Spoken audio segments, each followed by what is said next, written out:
Hello, your Uncle Spurt here, and today having a proper good gander at the fresh new HMD Fusion X1, a smartphone designed specifically for teenagers, which in my day would probably just mean it came with a Lara Croft wallpaper and a Jamiroquai ringtone. But in these slightly more dystopian days, the Fusion X1 gives you, their allegedly responsible guardian type person, full control over all of their social media shenanigans and screen time, while also allowing you to spy on them from the comfort of your own couch. The HMD Fusion X1 will set you back £229, which is a very similar price to the original HMD Fusion. Not too surprising because the specs are suspiciously similar as well. And it basically just is an HMD Fusion except with the teeny shenanigans. But anyway, let's have a proper good squint, and for more on the latest and greatest tech, please do subscribe and ding that notifications bell. Cheers! So first up, what do you get in the box besides, of course, the HMD Fusion X1? Well, like the original Fusion, the X1 supports HMD's outfits. It actually comes pre-clad in one of these, the casual outfit, which is essentially just a protective condom case to help keep it from harm. But also, bunged in the box, you do get HMD's slightly more interesting, flashy outfit. At first glance, this just looks like a slightly classier cover, but you will notice you've got a pogo pin connection down below. And that is so the Fusion X1 can power this little light up ring which pops up like so. And when you're using the camera app, you can turn this on with a quick poke of this wee icon down here. As you can see, it lights up your mug. So you can clearly see every last little bag, sag, crinkle, etc. I guess not a problem if you're a fresh-faced teenager, just if you're a haggard old YouTube twat like me. So those are the two outfits that you get bunged in the box with the HMD Fusion X1. There's a couple more available, including a gaming outfit, which adds an actual sort of game controller type setup to your smartphone. Pretty handy if you're playing the PUBGs, the Call of Duties. That is pretty much it so far, but hopefully HMD will collaborate with more manufacturers and expand the range of outfits pretty pronto. And then also chucked in the box, you've got some quick start guides, etc., and also a USB Type-C charging cable. Now, besides the outfit shenanigans, one of the big deals when it comes to the design of HMD smartphones is the DIY repairability. As you can see in its raw naked form without any of those covers in place, all of the dinky wee screws are visible, completely exposed, so you can't actually whip off this back plate and then replace, for instance, the battery, the screen. Quite a few of those components, as long as you can wield a tiny bloody screwdriver and somehow not lose all these dinky wee screws. You can order fresh parts online, so it's a reasonably affordable alternative to just taking it down the local phone shop if you do have a bit of an accident. And you can see your Uncle Spurt attempt some DIY repair in my Nokia G52 video back when HMD was doing Nokia branded smartphones. But a bit of heads up, it does get kind of sweary. But anyway, without the cover, it's a fairly straightforward plastic design. As you can see there, just like the original Fusion, proper full-on bit of Jimmy Hill chin action. And you've got yourself an edge-mounted fingerprint sensor built into that power button. Just poke the button, and as you can see, you're pretty much straight into your desktops. It's quite responsive. You've also got Face Unlock as a backup as well. And then what you've got slapped on here is a pretty stock vanilla version of Android. HMD hasn't done any tinkering really. Although sadly, this is a rather old version of Android, version 14, whereas version 16 is just now trickling out to Pixel smartphones. And as you can see, they're kind of behind on the security updates too. And one of the drawbacks of HMD smartphones is it typically is kind of slow, shall we say, when it comes to trickling out the updates. And you generally only get a couple of years of OS updates and maybe 2 to 3 years of security patching with each of these blowers. And considering 2 OS upgrades will basically bring it up to Android 16, which is what smartphones will start shipping with soon anyway, it's less than fantastic. But at least most of the features you'd expect a modern Android smartphone to come with, the likes of NFC support, eSIM support, are present and correct here on the Fusion X1. But where the Fusion X1 really differs from the regular Fusion on the software side of things is the Xplora app. And this is what adds all of those parental controls, the spying or tracking shenanigans. So you can keep tabs on wee Johnny, Jesse, whatever, make sure they're not getting up to any mischief. But do note that to actually use these features, you will need to download the Xplora Guardian app onto your own smartphone and then pay the subscription charge, which is £5 a month. Otherwise, none of these features will work and the Fusion X1 will just be a standard smartphone. So here's the Xplora app running on my smartphone, and here it is running on the Fusion X1, which is supposed to be the phone you hand to your kids. As you can see, on the kids side, pretty basic stuff. You can basically check how much screen time you've averaged in, your most used apps, etc. You can also check how many steps you've done for the day. The more active you are, the more Xplora coins you earn, and you can cash these in to play little adventure games and stuff. Most of which will look mysteriously familiar, the likes of Flappy Chicken and Break the Brick. It's the kind of stuff that younger kids might well get into. Older kids, teenagers, will probably just be like, I can't shoot anything in the face in any of these, so that sucks. And then here in my Xplora app on my smartphone, I've got all of the control. So for instance, I can instantly remotely activate the likes of school mode, which then means that my Sprout can only contact me and initiate an SOS call. And it also means that all of our apps, apart from the most essential stuff, are out of bounds. And you can of course schedule this so it automatically activates and deactivates while they are at school. You've got bedtime mode, which is basically the same thing, again, completely customizable.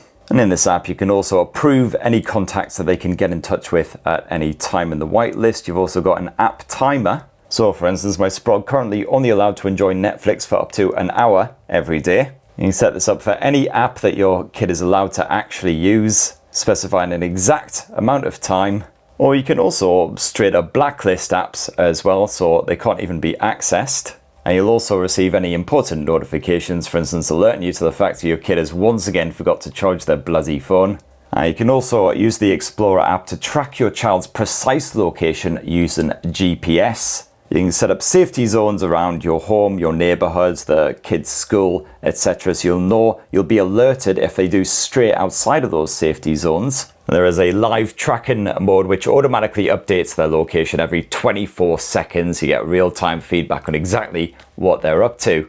So, perfectly good parental tools for an added bit of peace of mind, just making sure your kid isn't spending 4 hours every night on bloody TikTok. Just merrily wandering off to the local quarry when they shouldn't. However, do bear in mind that pretty much all these features are also available via Google's Family Link app, which is fantastic. I personally use it myself with my daughter. It is available on basically any recent Android devices. And again, like Xplora, this allows you to set screen time limits for individual apps as well as the entire phone itself. You can set bedtime modes. You can check your kid's location at any given moment. You've got full control over what they can search for online, the likes of the safe search tools. I've been using this for years and I haven't paid a single penny to Google for any of it. Now the HMD Fusion X1 basically sports the exact same 6.56-inch LCD display as the original Fusion. It's pretty basic display tech. Even at this sort of price point, you can get an OLED from some rivals. So contrast levels, not amazing, and the brightness could certainly use a bit of a boost. Even on the maximum settings, you'll really struggle to see what's going on, especially if you're, for instance, watching some more atmospheric fare on the likes of Netflix. And outdoors, when it is quite sunny, you'll sometimes struggle just to see what is going on that screen. And the viewing angles aren't fantastic either. Fairly fast drop off in visual quality when you tilt this thing away from your face. You've got a 1612 by 720 pixel resolution. These days I would hope for at least a full HD panel, even at this sort of budget price. But, the detail level is perfectly fine if you're just going to hand this to a kid to enjoy some YouTube or whatever on the go. Perfectly fine for a bit of gaming or whatever as well.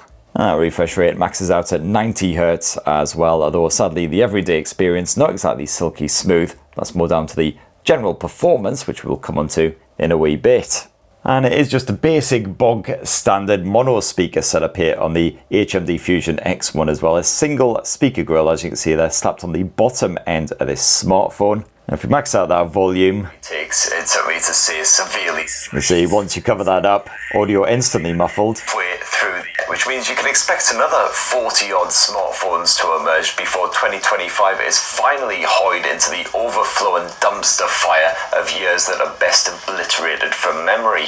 And the audio quality is certainly tinny when you do boost up that volume, but the good news is the HMD Fusion X1 has a headphone jack, so you can actually wire up a pair of headphones, get some proper good audio quality on the go, and the Bluetooth streaming seems to work just fine as well. Now, performance, well, you're once again pretty limited here on the Fusion X1. It's powered by the Snapdragon 4 Gen 2.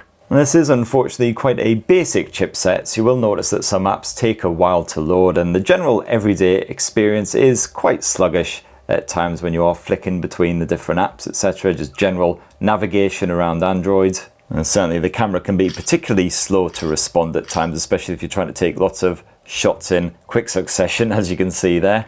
Well, the good news is, if your Sprog is well into games like PUBG and Call of Duty, more simple, optimized games that tend to run well even on budget-friendly blowers like this, well, yeah, the frame rate stays perfectly stable throughout a match. So you can merrily gun down complete strangers online over and over and over for hours at a time, no worries. But if they're into anything a bit more demanding, the likes of a Genshin Impact or Weather and Waves, well, they ain't going to be your best mate when you hand them this thing. Thankfully, the battery life's pretty decent because you've got a 5000 mAh capacity cell stuffed inside of the HMD Fusion X1, and that Snapdragon chipset pretty energy efficient on the whole. It's a basic 720p display, etc. So even if you are doing a fair bit of location tracking, all that good stuff, it'll comfortably last a full day. You should be able to go a couple of days between charges most of the time, no worries. And it's 33 watt wired charging, which ain't particularly nippy, but certainly not the slowest out there either, although no wireless charging support.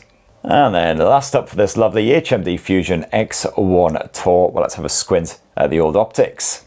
And what you've got slapped on here is a 108 megapixel camera, which sounds pretty impressive, very big number, but it is quite basic camera tech overall. And no ultra wide angle shooter or anything in backup. The secondary sensor over here is just a basic depth sensor. You know, the Fusion can shoot a decent looking portrait as long as you take your time getting the lighting and everything just right. It is overly sensitive to high contrast, so a fair bit of saturation going on. But it can generally deal with a wee bit of motion without blurring everything out, as long as, again, the lighting isn't too dim. So not too bad as a simple everyday snapper.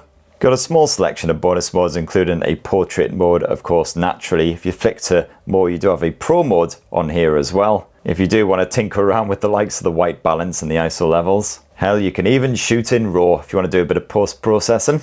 As for the video mode, well, this just captures full HD footage. There's no 4K option, although you can at least boost the frame rate to 60 FPS.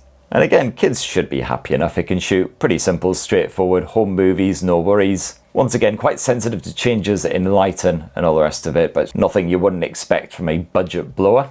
And then around the front of the HMD Fusion X1, you've got yourself a 50 megapixel selfie shooter, which again can, shoot a bit of basic vlogging action if that's what you're in for. The audio pickup's fine as long as you're not outside and it's too blustery.